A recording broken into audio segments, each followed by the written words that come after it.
How should zakat be paid on commercial goods? Should it be based on the price for which it was bought or the price for which they are to be sold? As far as a person who buys any article for his use, then but natural, whatever he buys, whatever the cost is, you have to take out the depreciation and pay zakat on that amount, depending on what it is. If it's land, it may appreciate, it may go down. If it's the machinery, then depreciation. But this question is mainly for goods for trade.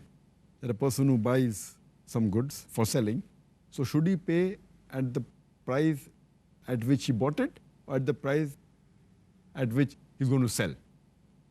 Here again the scholars differ. According to Sheikh Saleh Munajjid, he says that if you buy certain goods for selling, if you're a wholesaler, then take zakat on the price of wholesale that are going to sell. If you're a retailer, then you take out zakat on the price at which you're going to sell on retail. And if you're doing both, then take a rough estimate and then take out zakat. But some of the scholars, they say that in retail, the profit margin is quite a lot, depending upon the good you're dealing in. If you're dealing with maybe buying and selling books, the profit margin in books is 40%, 50%, 60% also.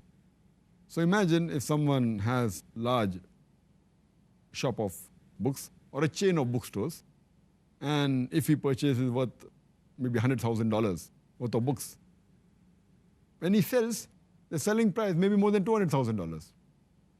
So for him to pay zakat on the selling price would be too much.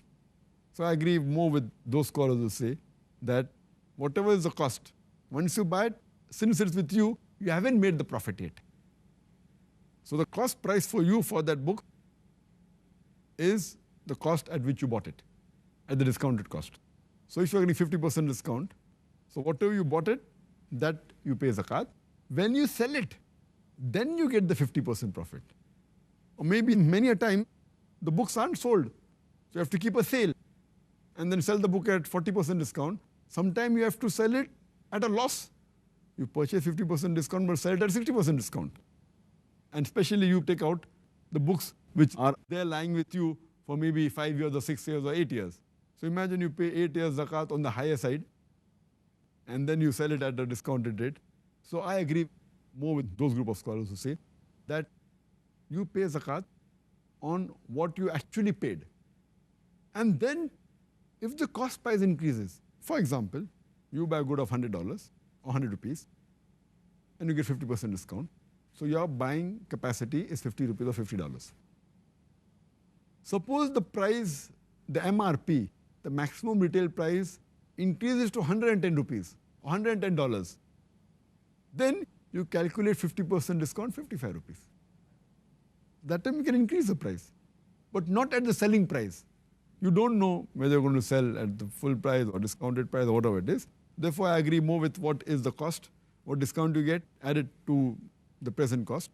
And that's how you have to make out what is the total value of your goods after purchasing 1 year, and then pay zakat 2.5% on it. Okay, great. Thank you.